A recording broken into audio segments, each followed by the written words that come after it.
importante siya kasi mas malalaman natin kung ano yung way nila ng pagtatato, kung hygienic pa sila, and knowing na yung way ng pagtatato is makaka-apekto din siya sa health natin. Mahalaga po ito para malaman natin if safe ba yung mga products na ginagamit or ilalagay sa atin, or para if safe ba ito or hygienic po. For me, dapat kilalanin natin yung artist and yung mga gamit nila. Hygiene para sa safety natin, para malaman din natin kung paano sila gumawa and paano yung expect natin sa gawa nila. Actually, this is very important po na kilalanin yung mga tattoo artists and yung mga gamit na ginagamit nila kasi hindi natin alam na baka mamaya yung mga nagtatato pala sa atin, yung mga gumagawa na something sa katawan natin is hindi pala sila experience. So, para maiwasan yung mga kung ano-anong sakit, diba?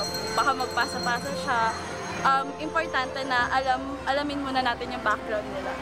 Mahalaga siya kasi parang, diba, maganda na as an art enthusiast and also an artist, dapat inaalam mo kung ano yung, parang sa lahat ng bagay naman, dapat inaalam mo yung pinapasukan mo, nag-research ka, alam mo yung gamit, ganyan. Hindi ka lang basta-basta papasok nang wala kang kaalam-alam. For me po, dapat talagang kilalanin kasi parang ano na rin po, kasama na rin po yung profession nila sa parang passion nila. Ayun na po yung pinaka-passion nila, and kapag sa gamit naman po, parang doon po natin malalaman yung parang deeper meaning ng pagtatato.